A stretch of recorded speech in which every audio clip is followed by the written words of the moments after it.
जाप सुप्रीमो पप्पू यादव की रिहाई समेत बिहार की लचर स्वास्थ्य व्यवस्था में सुधार लाने, कोरोना से मरने वालों के आश्रितों को अविलंब मुआवजा देने, कोरोना के साथ अन्य गंभीर बीमारी का निःशुल्क इलाज की व्यवस्था के साथ वैक्सीनेशन के कार्य में तेजी लाने की मांग को लेकर आज मधेपुरा जिला मुख्यालय स्थित जन अधिकार पार्टी कार्यालय में जाप कार्यकर्ताओं ने सामूहिक रूप से 1 दिवसीय उपवास रखा।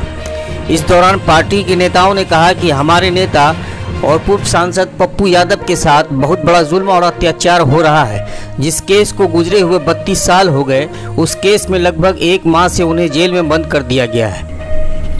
पार्टी नेताओं ने पुलिस और सरकार की कार्यशैली पर सवाल उठाते हुए कहा कि उन 32 सालों तक पुलिस कहां सोई हुई थी, उनकी गिरफ्तारी पहले क्यों नहीं हुई, जबकि गुजरे 32 सालों के दौरान पप्पू यादव कई सालों तक जेल में रहे, कई बार सांसद और विधायक भी रहे, तब उनकी गिरफ्तारी क्यों नहीं? इसका जवाब पुलिस और वर्तमान सरकार को देना चाहिए। जाप नेताओं ने पप्पू यादव की गिरफ्तारी को एक राजनीतिक षड्यंत्र बताते हुए कहा कि पप्पू यादव एकमात्र नेता हैं जो सभी धर्म और सभी जाति के लोगों के लिए न्याय की बात करते हैं और दिन रात घूम कर सभी की सेवा करते हैं, जो पूरा देश जानता है। पप्पू यादव की यही सेवा भाव की राजनीति सभी को खल गई और सभी एकजुट होकर पप्पू यादव द्वारा की जा रही सेवा भाव की राजनीति को खत्म करने के लिए एक सोची समझी सियासी साजिश के तहत गिरफ्तार कर उन्हें जेल में बंद कर दिया, ताकि फिर कोई राजनीति में सेवा भाव जैसी पहल को दोहराने की कोशिश न करे। उन्होंने कहा कि एक तरफ योगी पर 13 बलात्कारी केस, 23 मर्डर केस रहने के बावजूद उनका नाम बदलकर उनको उत्तरांचल से मुख्यमंत्री बना दिया जाता है, लेकिन पप्पू यादव जो दिन रात मानव सेवा करते हैं उनको जेल में डाल दिया जाता है। आखिर ऐसा क्यों? प्रधानमंत्री नरेंद्र मोदी को आड़े हाथ लेते हुए उन्होंने कहा कि गडकरी, अमित शाह, राजनाथ सिंह, स्मृति ईरानी और सीतारमण की 5 सदस्यीय कमेटी से पूरे देश को नहीं चलाया जा सकता। ये संविधान नहीं कहता। हिटलर शाही से देश नहीं चलता। ये भाजपा नेताओं को समझ लेना चाहिए, नहीं तो इसके परिणाम बहुत गंभीर होंगे। जनता सब कुछ जानती है और सब कुछ देख रही है। समय आने पर जनता इसका करारा जवाब भी देगी। उन्होंने कहा कि पप्पू यादव की सिर्फ यही गलती है कि वह सत्ता भोग की राजनीति को दरकिनार कर सेवा भाव की राजनीति की शुरुआत की और सरकार की नाकामियों को दुनिया के सामने लाने का काम किया। बस यही बात नीतीश और मोदी सरकार को बर्दाश्त नहीं हुआ और कोरोना काल जैसे वैश्विक महामारी में गरीबों के मसीहा पप्पू यादव को जेल में डालकर जुल्म की इंतहा की हद पार कर गए। जाप नेताओं ने कहा कि हमें न्यायालय पर पूरा भरोसा है, देर से ही सही लेकिन न्यायालय से हमें इंसाफ जरूर मिलेगा। उन्होंने कहा कि शिक्षा, स्वास्थ्य और आवास हमारा अधिकार है, लेकिन देश के वर्तमान प्रधानमंत्री मुंह से खूब राशन बांटते हैं और भाषण खूब देते हैं, लेकिन सरजमीन पर कोई काम नहीं हो रहा है। उन्होंने कोरोना वैक्सीन की किल्लत और एक बीमारी के लिए 3 तरह की वैक्सीन पर सवालिया निशान लगाते हुए कहा कि सरकार ने ऐलान किया था कि जिसकी मौत कोविड से होगी उनके आश्रितों को 4 लाख का मुआवजा हम देंगे, लेकिन मधेपुरा जिला के 170 लोगों की मौत कोरोना से हुई है। उनमें से कितने को मुआवजा मिला है, इसका जवाब सरकार को जरूर देना चाहिए। पूर्व सांसद जो अभी जेल में बंद है, हम लोग इस उपवास के माध्यम से उनकी रिहाई की मांग करते हैं। साथ ही जो वैक्सीन की व्यवस्था लचर पचर चल रही है उसमें हम लोग सरकार से मांग करते हैं जो वैक्सीन की गति को और तेज किया जाए और इन्हें गांव-गांव उप स्वास्थ्य केंद्र पर ले करके स्वास्थ्य कर्मी जाए और ग्रामीण जनता को वैक्सीन अविलंब उसको दें और स्वास्थ्य व्यवस्था को सुधार करें। यह उपवास कार्यक्रम जो पार्टी के द्वारा रखा गया, जन अधिकार पार्टी के द्वारा 5 बिंदु का मेरा मांग है और वह मांग पब्लिक से जुड़ा हुआ मांग है और संवैधानिक हस्ती में स्वास्थ्य, शिक्षा, आवास, ये 3 अहम भूमिका संविधान के तहत जो सरकार को करनी चाहिए। लेकिन वर्तमान जो हमारे प्रधानमंत्री हैं, ये मुंह से राशन तो खूब बांटते, भाषण खूब देते हैं, लेकिन काम नहीं हो रहा है। यह धरना इस बिंदु पर हमने किया है लोकतंत्र के तहत, जो जब स्वास्थ्य सरकार को देने की आवश्यकता है तो कोरोना में 3 वैरायटी का वैक्सीन क्यों? कहीं कुछ दाम, कहीं कुछ दाम। और मेरा दावा है कि हिंदुस्तान की आबादी 1 अरब 32 करोड़ है और 100 में 3 व्यक्ति को भी अभी तक वैक्सीन प्राप्त नहीं हुआ है। और सबसे बड़े डॉक्टर यहाँ के प्रधानमंत्री हमारे हैं, जो 20 में कोरोना आया और 17 में वो किट उपलब्ध करा लिया, और आज तक दवाई इस मुल्क को नहीं मिला, दवाई भी नदारत है। और कोरोना काल में ऐलान किया था कि जो मृतक कोविड से मरेगा उसको हम 4 लाख रुपया देंगे, लेकिन माननीय मुख्यमंत्री या प्रधानमंत्री या जिलाधिकारी महोदय ये जवाब दे कि पूरे मधेपुरा जिला में अगर 170 आदमी का रिपोर्ट गया है कोरोना से मरने का, तो आपने अभी तक उसको अनुदान की राशि कितने को आपने दिया है। इससे अनुमान लगाया जा सकता है कि सरकार किस बेस में है। मेरा उपवास लोकतंत्र के तहत है, संवैधानिक है। महात्मा गांधी भी जब देश को आजाद किया था तो उपवास किया था, और यह उपवास जन अधिकार पार्टी को समर्थन आम जनता का है। यहाँ 3 तरह का भूख है, 3 तरह का भूख है। एक भूख मोदी को और भारत जनता पार्टी को सत्ता बचाने की भूख है, पप्पू यादव को मानव सेवा करने का भूख है, और आम लोग जो समर्थन दिए हैं इनको पप्पू यादव को रिहा करने की भूख है। क्योंकि अगर पप्पू यादव नहीं छूटता है तो आज जितना भी दवाई दारू सरजमीन पर करने का काम किया है वो पप्पू यादव है। इसीलिए आम जनता, आम छात्र, नौजवान इस बात पर भूखा है, जब तक पप्पू यादव की रिहाई नहीं तब तक दवाई की कोई व्यवस्था नहीं। पप्पू यादव की रिहाई नहीं तो मानवता का कहीं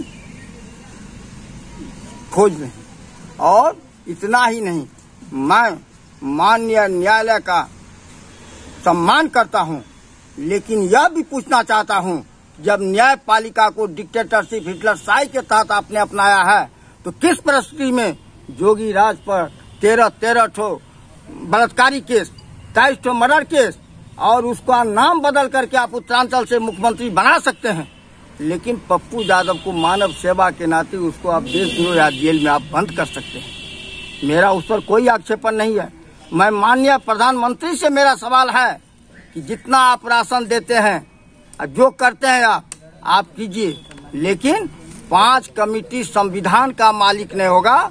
गडकरी, अमित शाह, राजनाथ, स्मृति ईरानी और सीतारमन, ये 5 कमेटी से समूचा देश जो चलता है। तो हम लोग लोकतंत्र में पढ़ते थे, democracy is the people, of the people, for the people, लेकिन भारत जनता पार्टी के व्यापकरण में लिखा हुआ है democracy is the Bhajpa, of the Bhajpa, for the Bhajpa. क्या यही है संविधान? यही गांधी का संदेश था? यही अम्बेडकर का संदेश था? यही डॉक्टर राजेंद्र का संदेश था? तो आप डिक्टेटरशिप करना चाहते हैं, और अंग्रेज गुलाम था। और सदैव गुजरात का इतिहास कहता है, जितना भी उग्रवादी या जो भी बाहर से शासन करने के लिए आया, सबका शेल्टर जगह गुजरात था। हाल में मोदी आया है तो चाइना के राष्ट्रीय अध्यक्ष को बुलाकर साबरमती पर तुमने झूला झूलने का काम किया, विज्ञानी खा करके आकर के तुमने खालिस्तान पाकिस्तान करने का काम किया, और ट्रंप को बुला करके तुमने बिजनेस का काम किया। इसीलिए लोगों को संदेह है तुम अडानी अबानी के साथ में देश को बेच देना चाहते हो, कल्पित है। इसीलिए जब तक इन मुद्दों पर विचार विमर्श होगा तो निश्चित रूप से जनता के सहयोग से जन अधिकार पार्टी भूख आंदोलन, आज उपवास है, भूख आंदोलन होगा, आमरण अनशन होगा, और अंत में नहीं होगा तो अफसरशाही समाप्त करने के लिए इंदिरा गांधी ऐसा 77 बड़ा रूख जनता अपनाने के लिए जा रहा है। मोदी तुम तैयार हो उस बात को सुनने के लिए? देहात में कहता है कि जिसकी लाठी उसकी भैंस। जो सत्ता में है, जो राजपाट है, वही जो करेगा वही होगा, जिसका मतलब संविधान का पालन नहीं हो सकेगा। हम यही जानना चाहते हैं कि हो क्या रहा है इस भारत में, क्यों ऐसा, मतलब समझ से परे। आखिर एक बात बताइए, पार्टी बहुतों है देश में, संविधान का अनुपालन करने के जनते के लिए सब है विधि व्यवस्था, तो आखिर जनाधिकार पार्टी और मात्र एक पप्पू यादव ये ही क्यों बड़ी है, ये क्यों बड़ी है सोचे दुनिया से, मैं जानना चाहता हूँ। मान लीजिए संविधान का तो उल्लंघन कर ही रहा है लोग, जिसकी लाठी उसकी भैंस। अब नरेंद्र मोदी जी प्रधानमंत्री है, जो राष्ट्रपति है वो भी बीजेपी के हैं, प्रधानमंत्री, राज्यपाल, मुख्यमंत्री, माने ये पहला परिस्थिति है इस भारत के संविधान का, जो राष्ट्रपति, उपराष्ट्रपति, प्रधानमंत्री, राज्यपाल और मुख्यमंत्री से लेकर के मात्र इंटायर आदमी बीजेपी के सदस्य रहे हैं। ये बहुत बड़ी दुखद है पत्रकार महोदय। तो कहने में आपका कहना है कि अदालत दबाव मेरे कहने का मतलब आखिर क्यों पप्पू यादव के लिए कानून और संविधान नहीं है? इनको अधिकार नहीं है क्या? ये जनतंत्र में नहीं है क्या? ये जनता के हित के लिए लड़ते हैं, अपना पूंजी लगा करके, अपना खून पसीना एक करके पप्पू यादव जी लड़ते हैं। जन अधिकार पार्टी लड़ते हैं, जन अधिकार पार्टी के जितने कार्यकर्ता है रोड पर रहते हैं। गरीब के लिए, शोषित के लिए, पीड़ित के लिए, जिसको दवाई सरकार को देना चाहिए वो नहीं दे रहा है। लेकिन पप्पू यादव अपना जमीन बेच करके उसका इलाज करवाते हैं, उसको ऑक्सीजन देते हैं। आखिर क्यों इसको जेल में बंद किया गया है? 32 साल का पुराना मामला है। आज सब लोग जानते हैं कि पप्पू यादव को बेल क्यों नहीं मिल रहा है, कहां से प्रेरित है। आज राजनीति से प्रेरित होकर के पप्पू यादव का जो ये राजनीतिक हंस हो रहा है, इसका जिम्मेदार बीजेपी और नीतीश कुमार है। नीतीश कुमार बीजेपी के इशारे पर पप्पू यादव को सलाखों में बंद करने का काम किया है। आज बीजेपी के सरकार का जो पर्दाफाश करने का काम पप्पू यादव जी कर रहे थे, उनके कार्यकर्ता कर रहे थे।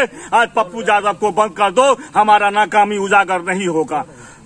जहां तक जिला मुख्यालय की बात करते हैं, हम यहाँ के जिला पदाधिकारी महोदय बहुत अच्छा काम किए हैं, कोरोना में बहुत अच्छा काम कर रहे हैं। हम जिला पदाधिकारी महोदय से आग्रह करेंगे कि आपके यहाँ 367 उप स्वास्थ्य केंद्र है, लेकिन 130 उप स्वास्थ्य केंद्र बना हुआ है। जहां गोहाली और भैंस जोड़ने का काम हो रहा है, वहां स्वास्थ्य का कोई काम नहीं हो रहा है। 39 अतिरिक्त प्राथमिक स्वास्थ्य केंद्र है, लेकिन एक जगह भी वहां स्वास्थ्य सेवा बहाल नहीं है। मात्र 39 में 2 उप स्वास्थ्य अतिरिक्त प्राथमिक स्वास्थ्य केंद्र बना हुआ है और कुछ जगह उप स्वास्थ्य केंद्र में अतिरिक्त प्राथमिक स्वास्थ्य केंद्र चल रहा है। कहीं डॉक्टर है, कहीं एनएम नहीं है, कहीं भी कोई सेवा बहाल नहीं है। सभी वहाँ का स्थानीय लोगों का वहाँ उस अस्पताल में गोठा रहता है, जलावन रहता है, मवेशी रहता है, सांप रहता है, कीड़ा रहता है, लेकिन इलाज नहीं होता है।